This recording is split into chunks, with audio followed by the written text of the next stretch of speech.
Name is Reuben Okoth Ong'ong, Assistant Chief for Kagwa Sub-Location. Kagwa Sub-Location is in West Uyoma Location, AJAN Division, Nareda Sub-County in Siaya County, Kisumu Region of Kenya. I'm the Area Assistant Chief, and on the first day of this program, I was here very early in the morning to flag off and also welcome our guests and the community at large to undertake this program.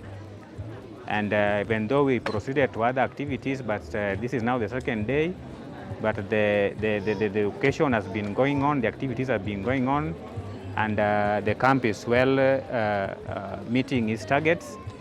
And we appreciate for this kind of gesture because, first of all, it has made this small sub-location to be globally recognized. When you see people from overseas recognizing and identifying and accepting to come to this small village called Kagwa to empower this community in terms of health and the social affairs and the economic affairs of this community, it is a gesture that we take with a lot of gratitude. Okay, since the beginning of this exercise on 28th, it has been smooth, it has been going on well.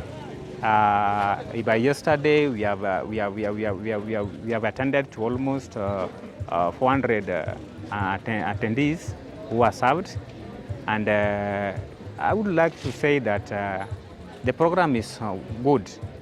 It's a holistic approach that it is focused to help our youth to identify with solutions to their problems, to work close as a community, to work close as people with a common understanding of their own problems, and discuss how they can meet or solve their issues.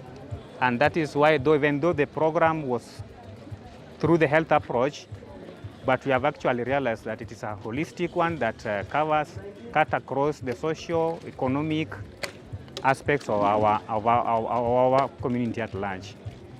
I would like to say that being this is a community that has a vast water body, and the main economic activity is fishing, there are some labs in terms of development skills that we need to empower our youth with, because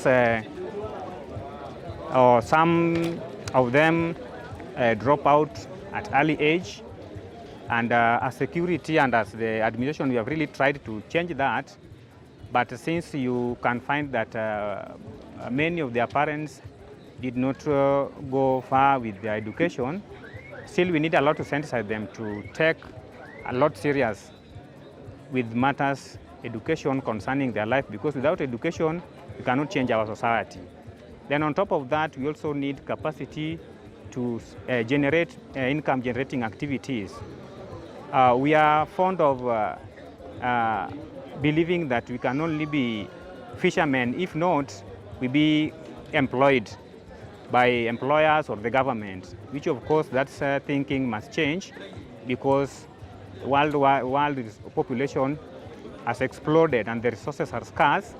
So we have to change from that thinking, and we appreciate the Kenyan government for coming up with the CBC education system, which now nurtures talents and builds our capacity of the youth to start working from their own self by identifying their talents, skills they have around, so that they can generate solutions that can create income to their lives, so that we don't still live in the all-day thinking that after school you must be employed, or we don't take this fishing as a serious economic activity.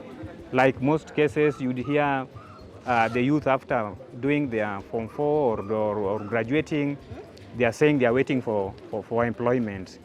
From fishing, we can create our own businesses that can employ so many people.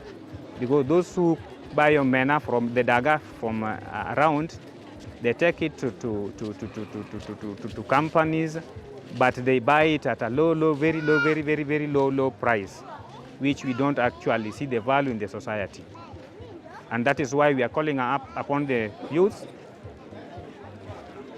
to generate ideas that can help them create values to the omena or the fish they get from the lake. After drying, we can sensitize, just like the Jesuit has done to so many since they began this. They have tried to sensitize the youth to add value to the catch from the lake. After drying, they can brand them, they can so that they can pack them and sell them to local schools and the supermarkets, and then can transport them to those far markets in the larger towns in the country and abroad. On the matters of health, we experience a lot of challenges in this village because so many youth around still need a lot of sensitization in matters concerning HIV/AIDS.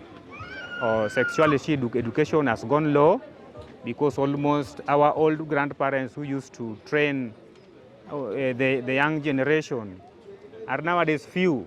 Some are sick, and that lapse has created a lot of chances for our youth to go without special values that can train them to live healthily. Because if you are of good health, you can work positively, you can think and plan, and then you can develop yourself. So we appreciate so much for this program, because apart from, as I've said, apart from looking into our health, we have been empowered, we have been counseled, we have been trained so that we can change the way of thinking that we should be helped, while many of us are still in good and stable health conditions that can work on their own, creating their own jobs and creating their own employment. I wish to say that we appreciate and we welcome this kind of program anytime, and not longer, anytime sooner. We appreciate and welcome you back again. Thank you.